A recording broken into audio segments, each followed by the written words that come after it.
Hello guys and welcome back to another video about the April Fool's version of 2023. Today we take a look at some Redstone features that have been added. Let's go. We have two new blocks, the place block and the pickaxe block. Now the way you can access these is by using the creative Redstone menu. Here they are. But in order to have them work, you need to have /vote rule place block like this, approve, and the same for the break block, and then you can place and use them. So the way they work is quite simple. You have your pickaxe block here, and it looks a bit like an observer, and it's quite simple.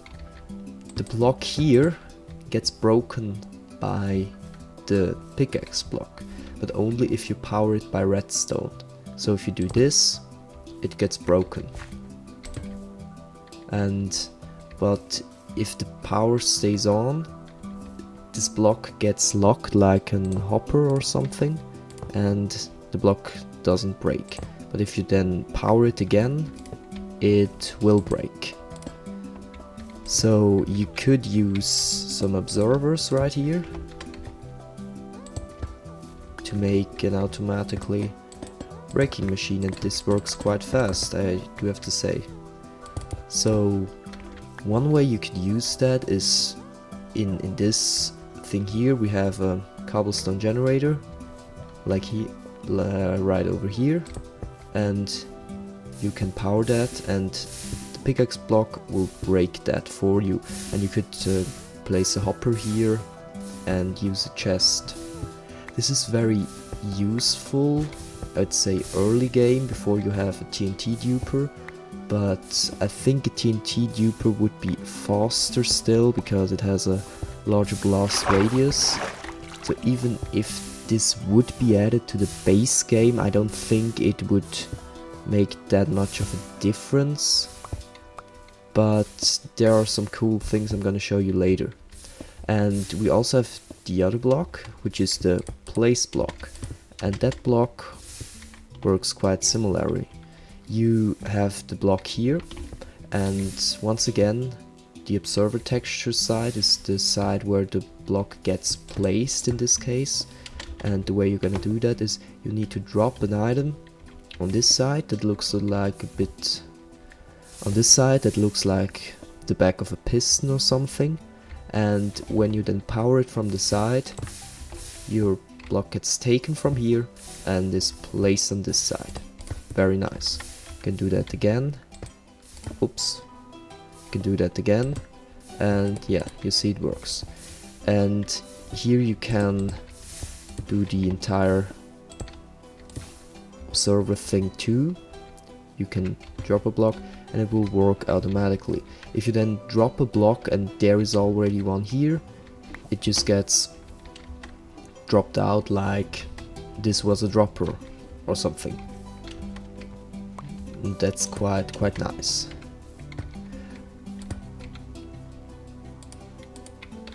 Another thing you can do with this place block is it actually works with a hopper, which I didn't think when I started looking at this. So you can give it items directly from anywhere, which makes this very amazing. So I'm just gonna show a few examples, or one example here. This is a tree farm. The idea is you would have to stand here and place the oak sapling, and then it would get bone mailed and pushed away and exploded with TNT. This design, it's a bit different. You have your saplings over here, and then you actually have a place block on this side, and that block places the sapling for you. As you can see now, you have to place one, and you have to wait a bit, and if the block gets placed, this torch turns off and we'll make the place block place another oak sapling. And this is very useful, so I could just go away and work on something over there, and this could be running in the background. So this is a way to automate basically any tree farm. And over here, this is very quite nice. This is a concrete converter. Normally you would have a big construction with TNT and a blast chamber and everything. This is very simple. In the back here you're placing your concrete powder. Then we have a hopper, and this is a place block. And this place block is gonna place concrete powder in here. Over here there's water above that, so the concrete powder instantly gets converted to normal concrete, and this break block over here is then gonna break the block, and the concrete floats to the top and swims over here and then gets collected into this chest, and it's quite satisfying and yeah, very useful. It's much smaller. If you would play on this version, or if this would be implemented into the main game, this would be a very useful contraption to have inside your world. Very useful. Now we can take a look at some other changes, and this is actually quite amazing and also a bit broken at the moment still. So there's a rule you can vote for using the command or in game, and it's called Minecraft Bedrock Edition, and it's called MBE. And if you approve that, you have movable block entities, which means you can move barrels and furnaces, chests, dispensers, droppers, everything. You can move them with pistons, which previously was only possible using modifications, and now you can do that in this version using the vote.